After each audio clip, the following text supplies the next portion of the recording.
할렐루야. 오늘도 귀한 은혜의 찬양으로 하나님께 영광, 또 우리에게 은혜의 문을 열어주신 찬양대 감사드립니다.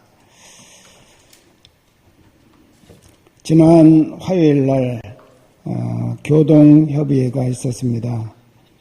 교동협의회는 교회와 또 동사무소가 같이 협력하여 지역을 섬기고 또 지역의 사람들에게 좋은 영향을 끼치는 방법을 찾는 그런 협의회인데, 지역에 있는 교회 목사님들, 또 동장님, 자치위원장, 담당 공무원, 때로는 구의원, 시의원까지 참여해서 함께 회의를 하기도 합니다.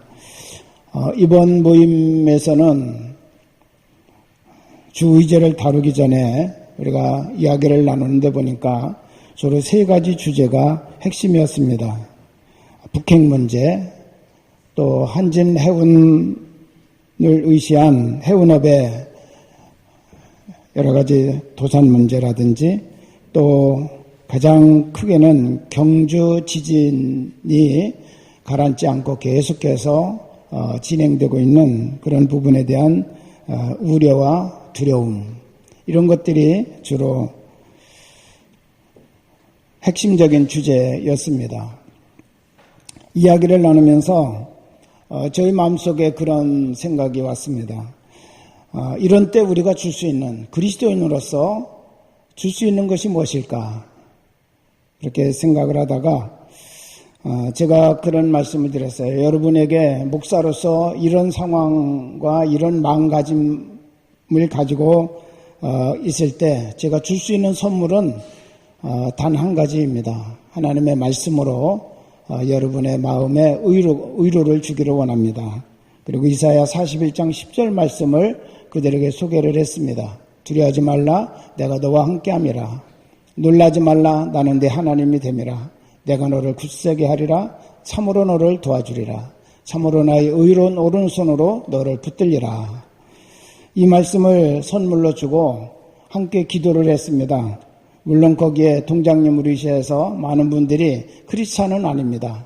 근데 목사가 기도하자고 그러니까 어쩔 수 없이 다 머리 숙이고 기도를 했는데, 기도 끝나고 나더니 동장님이 그렇게 얘기를 해요.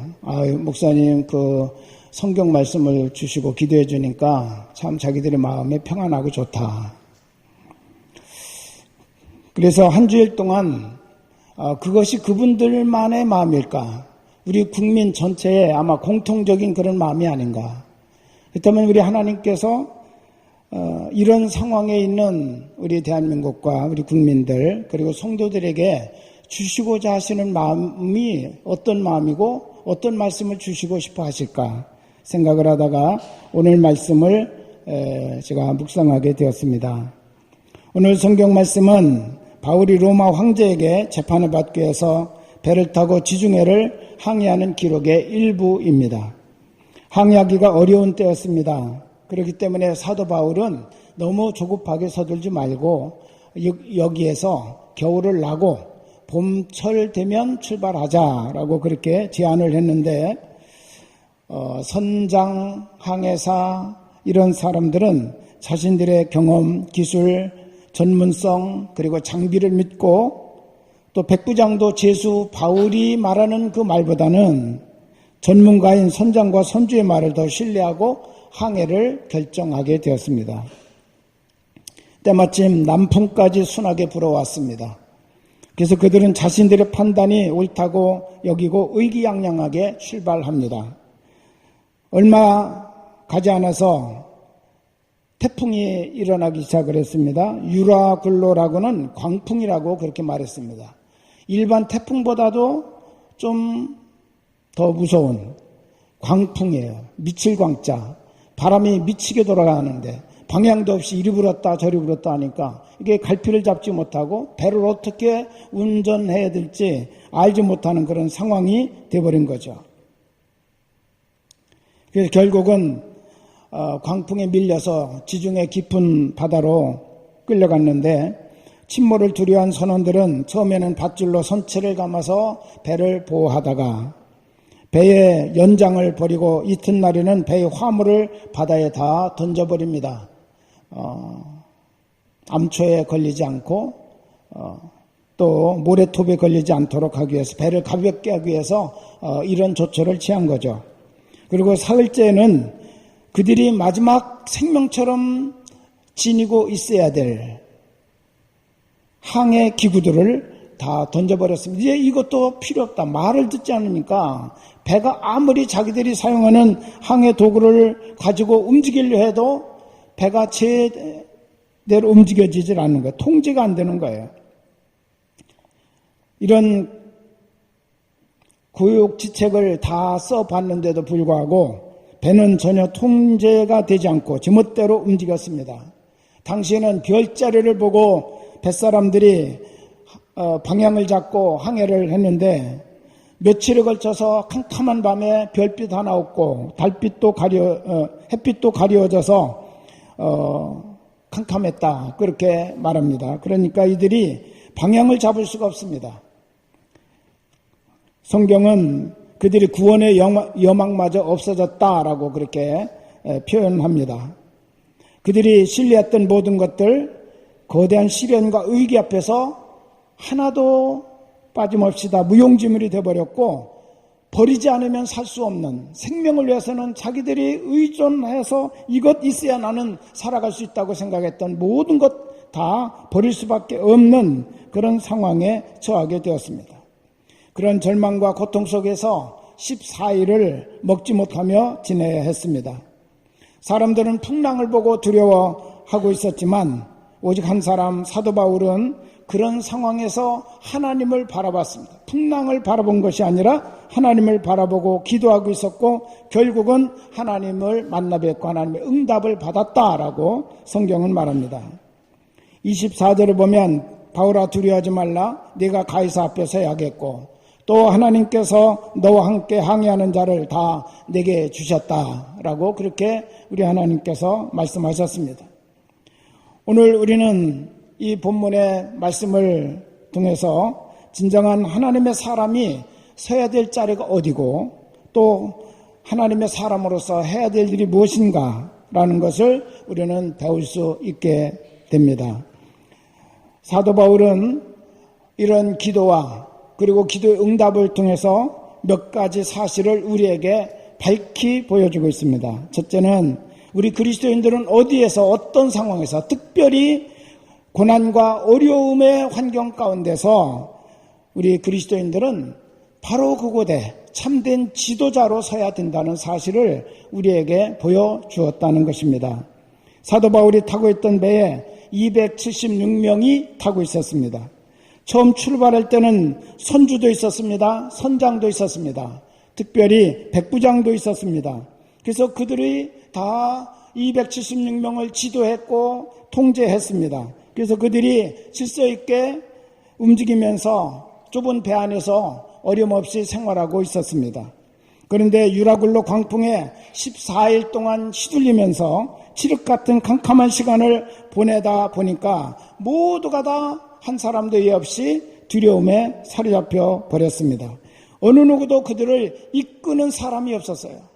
이렇게 해라 저렇게 해라, 너희가 살기 위해서는 일을 해야 된다라고 말하는 사람이 한 사람도 없었다는 거죠.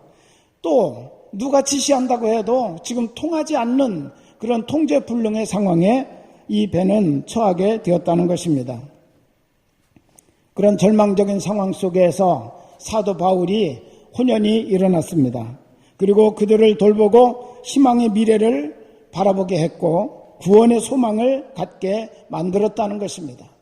그래서 사도 바울이 말하고 난 다음에 그들은 먹기 시작을 했고 힘을 내서 무엇인가 구원의 문제를 위해서 자기들이 살 길을 위해서 행동하기 시작하는 그런 모습을 우리에게 보여줍니다. 여러분, 누가 지도자입니까? 모든 사람이 두려움에 사로잡혀 갈 길을 잃고 방황할 때 호련히 일어나서 난관을 헤치고 길을 보여주며 인도해주는 사람을 가리켜서 우리는 지도자라고 그렇게 말합니다. 여러분, 사도 바울이 이런 상황에서 이제 지도자가 되었습니다. 자기가 지도자가 되어야 되겠다고 해서 된 것이 아니라 하나님이 그를 그렇게 세우시고 사용하셨습니다. 현재 사도 바울의 사회적인 신분은 뭡니까? 죄인이잖아요, 죄인. 손발이 묶여 이제 가이사 황제 앞에 재판받으러 가는 죄인의 신분이에요. 그가 여기에 276명 사람들에게 이렇게 해라 저렇게 해라 지시할 수 있는 그런 자격은 전혀 가지고 있지 않습니다. 우리가 제자 훈련을 하다 보니까 우리가 가진 권위에는 두 가지가 있다고 그랬어요. 하나는 주어진 권위가 있고 하나는 획득된 권위가 있다. 그렇게 말하고 있습니다. 주어진 권위는 무엇일까요? 사회적인 신분들, 주로 그런 것들이 주어진 권위예요. 나는 선장이야, 나는 백부장이야, 나는 선주야, 이런 것들이 바로 주어진 권위입니다. 그렇기 때문에 선장이 말한다, 백부장이 명령한다, 그럼 사람들이 들어야 돼요. 주어진 권위에 따라서 순종해야 됩니다. 그런데 이런 상황에서 바울이 뭐라고 얘기한다? 바울의 말은 절대로 먹혀 들어가지 않습니다. 그런데 사도 바울에게는 획득된 권위가 있었습니다. 하나님과의 관계 속에서 그가 하나님을 바라보고 하나님을 만나고 하나님의 음성을 듣고 하나님이 나에게 말씀하신 그대로 되리라고 그가 하나님을 믿는 믿음의 용기를 가지고 그들에게 선포하고 말했더니 놀랍게도 그들이 사도 바울의 말을 듣고 마음에 안정감을 얻고 14일 동안 먹지 못했던 그들이 사도 바울이 떼어주는 떡을 받아서 먹기 시작을 하고 힘을 내서 물길도 재어보고 우리가 이제 살아나기 위해서 무엇을 해야 될 것인가 그때부터 일을 하기 시작하는 변화의 모습이 나타나고 있음을 보게 됩니다. 여러분, 우리 그리스도인들에게는 물론 주어진 권위도 있겠지만 더 중요한 것은 하나님과의 관계성 속에서 획득된 권위가 있어야 된다는 거예요. 그래야 우리는 영적인 지도자로 이 시대를 살아가는 모든 사람에게 뭔가 방향과 할 일을 말할 수 있는 사람이 될 수 있다는 사실을 여러분 잊지 마시기를 바랍니다. 하나님이 부어주시는 능력, 하나님께서 성령으로 기름 부어주심과 하나님이 나를 만나주시고 하나님과 계속 깊은 교제를 나누는 가운데서 주님이 주시는 말씀을 붙들고 우리가 서게 될 때 놀랍게도 하나님께서는 그를 통해서 시대를 이끌어 나가는 역사를 이루어 가신다는 겁니다. 바울은 그때 호련히 일어나서 불안과 초조와 절망 속에 있는 수많은 사람들에게 여러분 안심하십시오.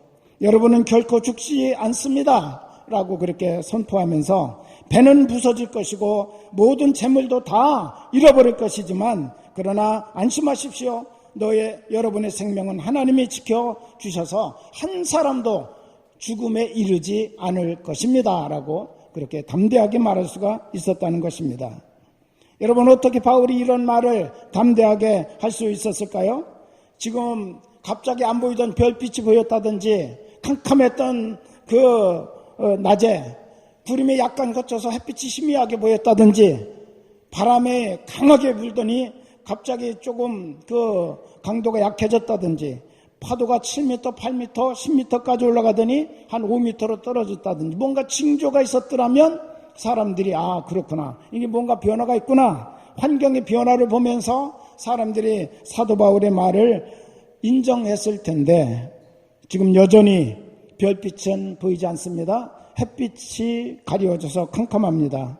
어제와 오늘이 변함없이 바람 세기나 파도의 높이는 동일합니다. 절망적인 상황은 바뀌지 않았습니다. 그런데 어떻게 바울이 이렇게 담대하게 말할 수 있었을까요? 해답은 23절, 24절입니다. 우리 한번 같이 읽겠습니다. 23절, 24절 시작. 내가 속한 바 곧 내가 섬기는 하나님의 사자가 어젯밤에 내 곁에 서서 말하되 바울아 두려워하지 말라. 네가 가이사 앞에 서야 하겠고 또 하나님께서 너와 함께 항의하는 자를 다 내게 주셨다 하였으니. 아멘.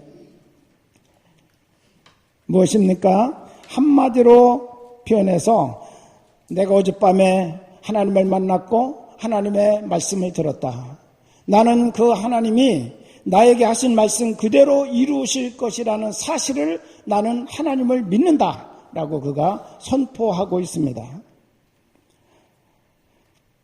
24절의 말씀을 보면 바울아 두려워하지 말라라고 말씀하신 그 말씀이 나옵니다.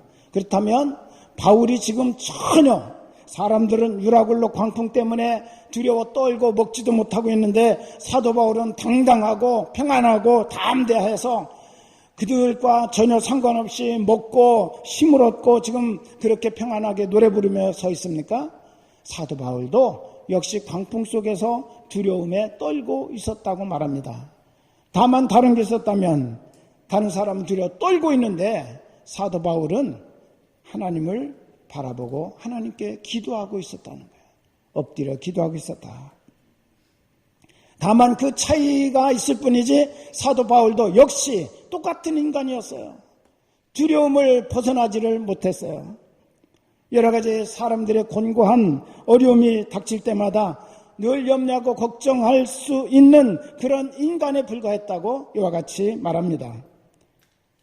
여러분, 오직 지도자의 자격은 사람의 됨됨이에 있는 것이 아니라 가장 중요한 자격은 하나님을 만나고 하나님의 말씀을 붙들 때 그가 지도력을 발휘할 수 있는 사람이 될 수 있다는 사실을 믿으시기 바랍니다. 에르미야라고는 선지자가 있습니다. 이 사람이 선지자로 부름을 받아서 하나님이 말씀하시는 그 말씀을 외쳤는데 사람들이 받아들이질 않는 거예요. 오히려 에르미야를 핍박하는 거예요. 정말 마음이 상하고 짜증이 났어요. 그래서 우리 하나님 앞에 그렇게 말합니다. 하나님, 저 이제 예언 그만하겠습니다. 하나님의 일 하는 거 포기하겠습니다. 그리고 방구석에 처박혀 있어요. 그런데 에레미야는 하나님의 일을 포기했지만 하나님은 에레미야를 결코 포기하지 아니하셨습니다. 그래서 계속해서 하나님의 말씀을 그에게 들려주십니다. 그런데 마음을 닫으니까, 귀를 닫아버리니까 하나님의 말씀이 안 들리는 거예요. 어느 날 기도하는데 놀랍게도 그 하나님의 말씀이 자기에게 다시 들려오기 시작을 합니다.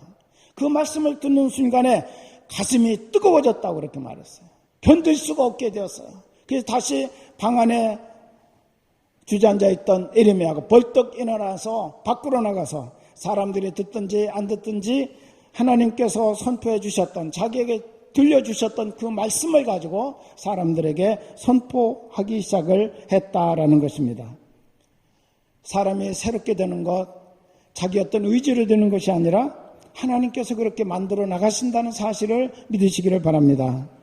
하나님의 말씀을 받게 되면 그 마음이 뜨거워지고 변하여 새 사람이 될 뿐만 아니라 하나님의 음성을 듣게 될 때 사망의 음침한 골짜기를 걸으면서도 두려워하지 않을 수 있고 하나님이 거기 계심을 알기 때문에 담대하게 된다는 사실입니다. 우리는 그때 하나님을 만나고 하나님을 경험하고 하나님의 말씀에 입각해서 놀라운 평안과 담대함을 얻을 수 있습니다. 바로 그런 마음의 자세를 가지고 우리 하나님의 말씀을 사람들과 나누게 될 때 나도 모르는 사이에 우리는 영향력을 흘려보내는 거예요. 사람들에게 영향을 끼치는 거예요. 그게 바로 지도자인 줄로 믿습니다. 획득된 권위를 가진 지도자가 돼야 돼요. 하나님은 바로 우리들을 세상 가운데 보내시면서 이러한 권위를 가지고 세상을 이끌어가고 방향을 제시하고 사람들의 삶의 희망과 구원의 능력을 부어주기를 원하고 계시다고 이와 같이 말씀하고 계십니다. 바울은 하나님을 내가 섬기는 하나님이라고 그렇게 오늘 고백하고 있습니다. 내가 섬기는 하나님의 사자가 어젯밤에 내 곁에 서서 말하였다. 나는 그 하나님을 믿는다고 그는 선포합니다. 여러분, 하나님이 전능하신 하나님이라는 사실을 우리가 아무리 기따겁게 들어 안다고 해도 그 하나님이 나의 하나님이라고 믿고 고백하지 않는다면 그 하나님의 전능성은 나와는 아무런 상관이 없는 거예요. 어떤 사람이 아무리 돈을 많이 가지고 있다 할지라도 그 분이 내 아버지가 아니고 지나가는 아저씨라고 한다면 그 많은 돈이 나에게 무슨 상관이 있겠습니까? 하나님이 아무리 전능하시다 할지라도 내 하나님으로 믿어지고 내 하나님으로 고백하고 내 하나님으로 우리가 그분을 인정하고 그분을 모시게 될 때 그 하나님의 전능하심이 그 그 하나님의 인자하심이, 그 하나님의 돌보심이, 그 하나님의 능력 주심이 바로 우리에게 임하는 역사가 될 줄로 믿습니다. 여러분, 사도 바울은 이것을 우리에게 보여주고 있습니다. 그 하나님은 나의 하나님이다.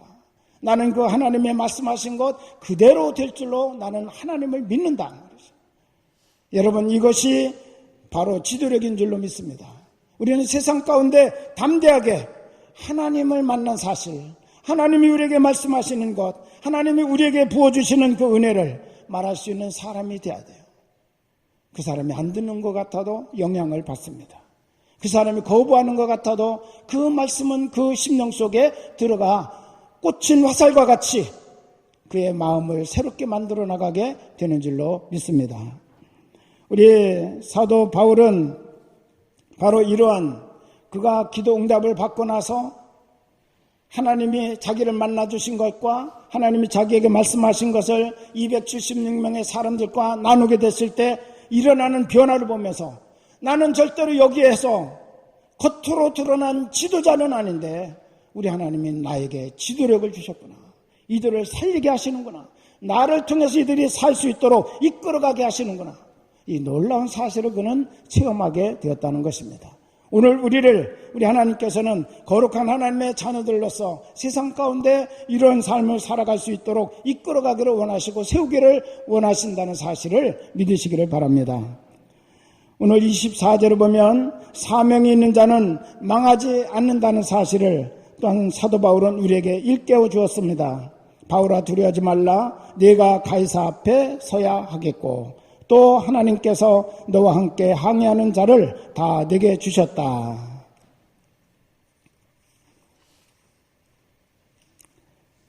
하나님이 분명하게 언약하셨습니다. 너는 가이사 앞에 서야 한다. 로마 황제 앞에 서서 너는 복음을 전해야 될 사명이 있어. 그 사명을 감당하기 전까지는 너는 결코 죽음이 너를 해할 수가 없어. 유라굴로라고는 그 광풍이 너를 지금 너를 두렵게 했지만 네 생명을 절대로 빼앗지 못한다. 내가 너를 지켜주고 내가 너를 이끌어서 가이사 앞에 설 수 있도록 할 것이다. 이것이 바로 하나님의 계획이었고 사도 바울의 사명이었음을 믿습니다. 여러분, 이 사실을 통해서 사도 바울은 당당하게 되었습니다. 절대로 유라굴로가 나를 해칠 수가 없구나. 나 하나 살리기 위해서 우리 하나님께서는 이 배에 타고 있는 276명의 사람들을 나에게 붙이셨구나. 나에게 맡기셨구나. 나 살면 이들도 사는 거고 내가 죽으면 이들도 죽는데 하나님이 나를 살리신다고 했으니까 이들도 하나님이 다 살리실 것이다. 사도 바울은 이 확신과 담대함을 가지고 그들 앞에서 아무런 상황의 변화가 일어나지 않았지만 이 말씀을 선포할 수가 있었다는 거예요. 사명이 있는 사람은 결코 그 사명이 닿을 때까지 죽지 않습니다. 유라굴로 광풍이 결코 그를 죽일 수 없습니다. 여러분, 우리 성도들은 모두가 다 사명이 있는 사람들입니다. 단순히 이 땅에 태어나서 동물처럼 살다 가라고 보내지 않으셨습니다. 먹고 마시고 쾌락 즐기고 애기 낳아 키우고 사는 것, 이것이 우리 그리스도인들의 삶의 전부가 아닙니다. 우리 하나님께서 우리에게 세우신 인생은 그보다 더 영광스러운 존재라는 거죠. 하나님의 나라 일을 하고 오도록 우리를 이 땅에 보내주셨다는 것입니다. 하나님의 뜻대로 세상을 변화시키며 살아가다가 오도록 우리를 이 땅에 태어나게 하셨다는 거예요. 우리는 이 사명을 하나님을 만날 때에서야 알게 되고 하나님을 만나게 되었을 때 이 사명에 헌신할 수 있게 되는 것입니다. 하나님 없이는 사람들이 이런 사명을 알지 못하기 때문에 역시 동물적 수준에서의 삶을 살다가 그냥 끝나고 말아요. 그러나 그리스도인들의 삶의 차원은 달라야 됩니다. 하나님의 사명을 붙들고 살아가야 됩니다.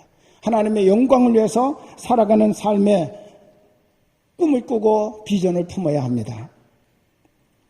여러분, 우리는 지금까지 어떻게 무엇을 위해서 살아왔습니까? 또 앞으로는 어떻게 살아갈 것입니까? 오늘 우리는 사도 바울이 이와 같이 광풍을 만나고 위기를 만나고 이런 어려움을 통과하면서 하나님을 만나게 되었을 때 하나님이 다시 한번 그의 사명을 그의 눈에 확실하게 붙들을 수 있도록 보여주시고 선포하심을 통하여 그는 그 사명을 붙들고 달려갈 수 있게 되었다는 사실을 오늘 우리에게 말씀해주고 계십니다. 바울은 로마로 가서 가이사 황제를 보고 복음을 전하기 전에는 절대로 죽을 수가 없다고 하는 사실을 우리 하나님께서는 밝히 보여주셨습니다. 여러분, 오늘 우리도 바로 이런 꿈과 이런 사명의식을 가지고 하나님 앞에서 살아가는 성도가 되어야 될 줄로 믿습니다. 그럴 때 우리의 하루하루의 삶의 의미가 있고요, 하루하루의 순간순간의 삶이 행복해지는 거예요. 그저 우리가 먹고 마시고 그냥 사명 없이 그것을 깨닫지 못한 채 살아가는 사람들과 같이 어찌하면 잘 먹고 잘 살을까 여기다가 목적을 두고 살게 되면 늘 우리는 후회하고 하루를 살아도 그것이 즐겁지가 않고 행복하지 않는 거예요. 하나님을 바라보고 하나님과 함께 손잡고 하나님 나라를 위해서 하나님 영광을 위해서 살아가는 우리의 한순간 한순간이 될 수 있기를 주님의 이름으로 축원합니다. 나에게 맡겨진 직장에서 나에게 맡겨진 일을 하면서 우리는 얼마든지 하나님 나라를 위해서 일하는 일꾼으로 살아갈 수 있는 존재라는 사실 잊지 마시기를 바랍니다. 사도 바울이 마지막으로 깨달은 것은 의인의 무게를 깨닫게 되었습니다. 바울 한 사람 때문에 276명이 살게 되었다는 거죠. 바울 한 사람의 무게가 276명의 무게를 감당하고 있다는 사실을 사도 바울은 이때 깨닫게 되었다는 것입니다. 예레미야 5장 1절에 보면 하나님이 말씀하십니다. 의인 한 사람만 있으면 내가 이 예루살렘을 멸망하지 않겠다. 한 사람의 의인의 무게가 예루살렘의 제약의 무게를 감당하고 있다는 사실을 우리 하나님께서 그렇게 말씀하셨습니다. 하나님이 아브라함에게 말씀하십니다. 의인 10명만 있으면 내가 소돔과 고모라를 멸망시키지 않겠다. 의인 10명의 무게가 소돔 고모라 성의 제약의 무게를 감당할 수 있다는 거예요. 근데 10명이 안 되니까 오히려 제약이 관영해서 그들이 심판을 받고 말았습니다. 여러분, 의인 한 사람이 이렇게 귀하고 가치가 있다는 사실을 믿으시기를 바랍니다. 하나님은 나 한 사람 한 사람을 이런 하나님의 의인으로 이 땅에서 살기를 원하고 계십니다. 우리나라가 정치 잘해서 경제 여건이 좋아서 교육 제도가 훌륭해서 사회 도덕성이 다른 민족보다 높아서 우리가 잘 살고 있습니까? 오늘 여기까지 왔습니까? 우리는 망해도 몇 번이나 망해야 할 민족이었지만 이 땅에 보이지 않는 곳에서 무릎을 꿇고 눈물로 기도하는 의인들이 있었기 때문에 우리 하나님께서 그들의 의인의 무게 때문에 이 나라 이 민족 전체에게 은혜를 베푸시고 오늘 이런 복을 내려주신 줄로 믿습니다.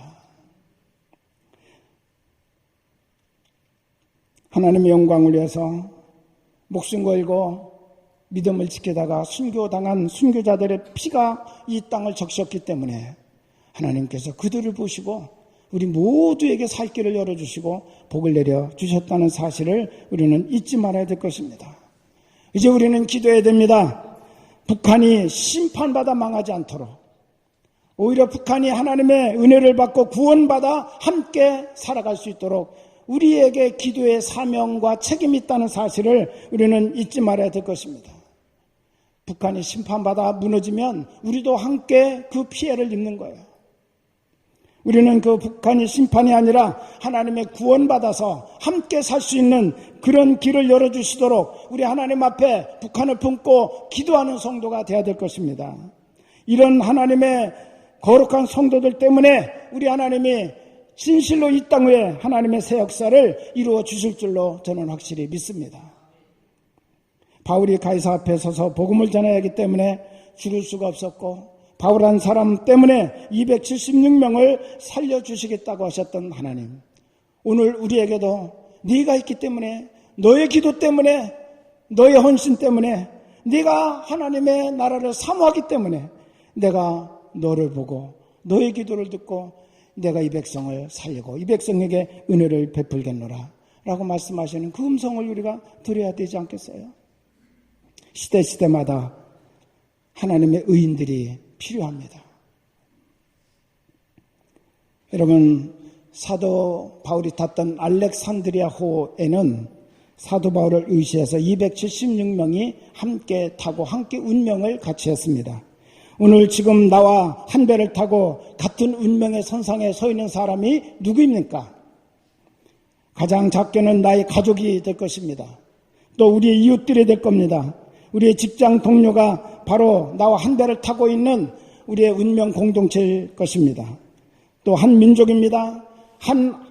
하늘 아래에서 한 시대를 함께 살고 있는 지구촌 모든 나라와 민족 사람들이 다 우리가 한 배를 타고 있는 사람일 수도 있습니다. 바울 한 사람 때문에 알렉산드리아호에 타고 함께 로마로 항해하던 276명은 유라굴로 광풍 속에서도 바울 때문에 함께 구원을 받았습니다. 우리 성도들은 한 배를 타고 있는 사람들의 생명에 대한 이런 책임의식이 분명히 있어야 될 것입니다. 내가 그들을 살려야 된다. 나 때문에 그들이 살아야 된다.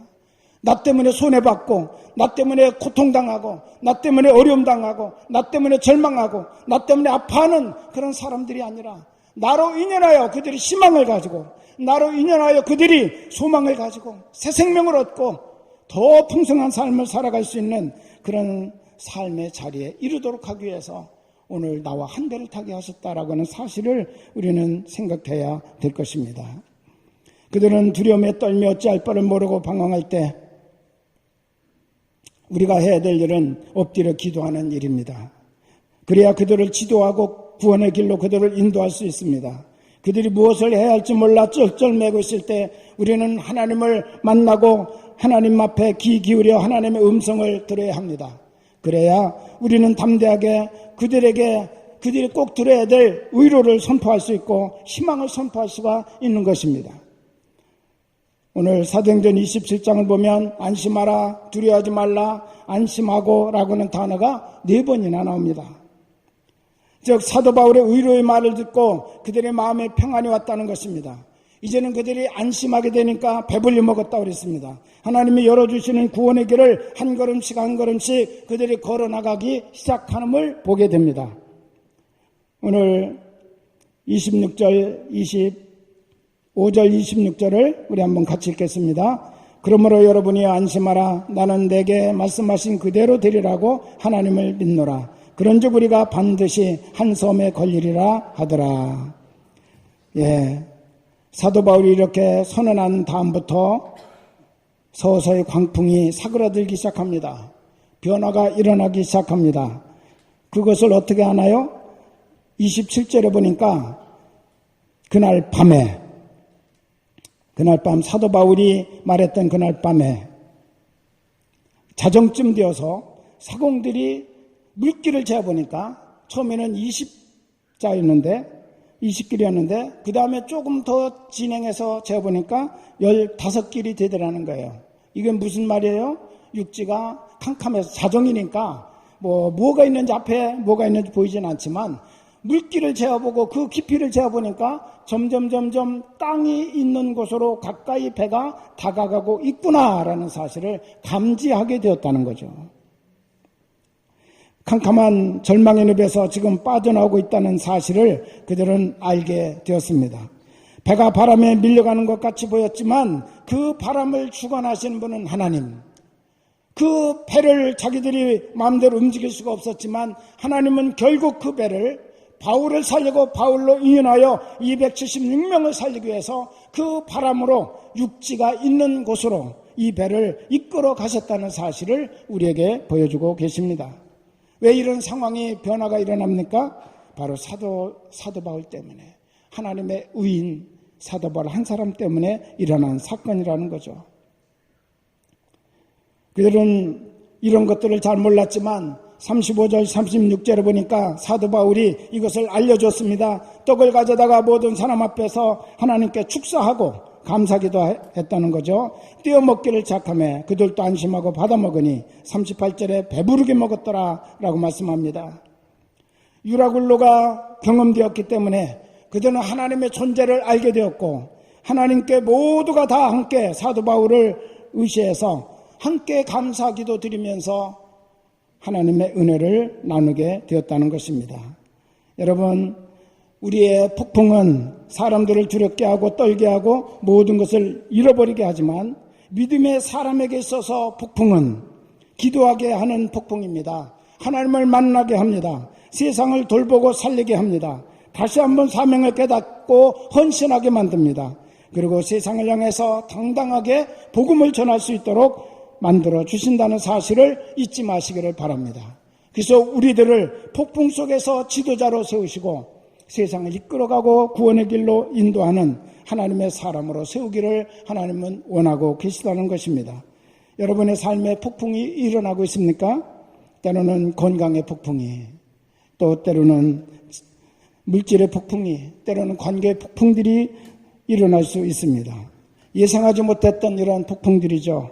그러나 여러분, 그럴 때 오늘 사도 바울을 통해서 우리는 다시 한번 오늘 우리가 가야 될 길이 어떤 것인가를 깨닫고 하나님을 바라보고 하나님께 엎드려 기도하는 성도로 승리하시고 더 영광스러운 하나님의 은총의 자리로 나아갈 수 있기를 주님의 이름으로 축원합니다. 기도하겠습니다.